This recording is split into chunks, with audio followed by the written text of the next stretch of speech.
You know, there are prophets that say the world will come to an end in the Middle East. You know that, right?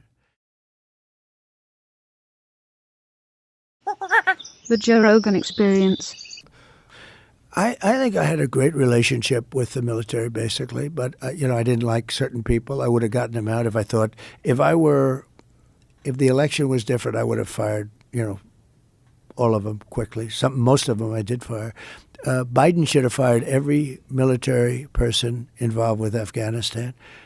He should have had a lot of firings. If you look at him, he told Israel not to do anything, and at least Israel's not going to look at a bomb the way they would have been. Think if they listened to Biden. They'd be waiting for a bomb to drop on their head right now. He's been wrong about so much. I guess you'd have to say that she's been wrong, too, because, she always said they made the decision together.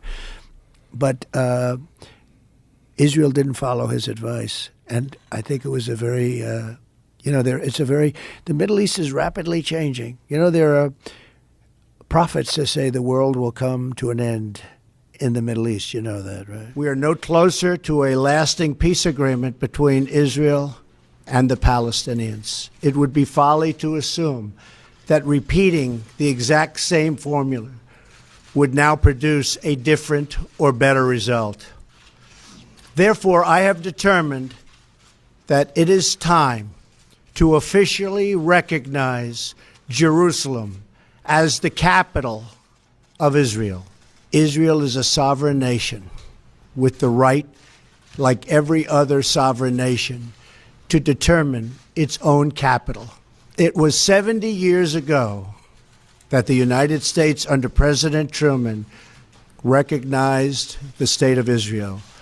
Ever since then, Israel has made its capital in the city of Jerusalem, the capital the Jewish people established in ancient times. The Israeli people have built a country where Jews, Muslims, and Christians, and people of all faiths are free to live and worship according to their conscience and according to their beliefs. I am also directing the State Department to begin preparation to move the American Embassy from Tel Aviv to Jerusalem. The United States remains deeply committed to helping facilitate a peace agreement that is acceptable to both sides. In the meantime, I call on all parties to maintain the status quo. This sacred city should call forth the best in humanity, lifting our sights to what it is possible, not pulling us back and down to the old fights. Vice President Pence will travel to the region in the coming days to reaffirm our commitment to work with partners throughout the Middle East to defeat radicalism that threatens the hopes and dreams of future generations. There are prophets that say the world will come to an end in the Middle East. You know that, right? And we have weapons today that are so scary. When you look, I rebuilt them all.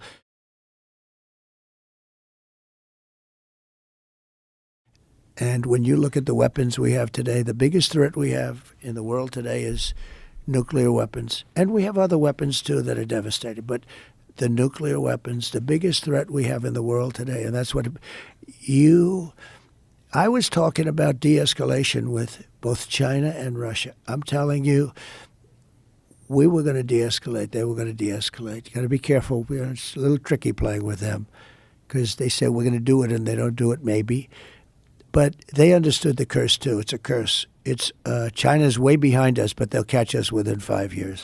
So let's imagine, let's say you win in November. What do you do differently, and how do you change this course that it seems we are on for World War III? How do you get us out of Ukraine?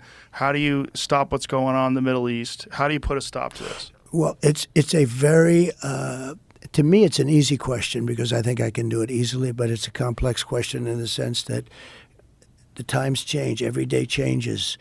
Who's winning, who's not winning? I mean, Russia's a war machine. Whether you like it or not, it just grinds along. You speak to people like Viktor Orban, he'll tell you it's just a big, fat war machine, and that's what's happening. You look at what's happened to Ukraine. And again, I do not want to tell you, for the purpose of looking smart to 5 people that, that say, oh, he was great. Because if I told you exactly what I do, I could never make the deal. All I can tell you is that I would meet with Putin and I would meet with him, and I know exactly what I'd say to each one of them. And I believe that as president-elect, I would get that war stopped, and stopped fast.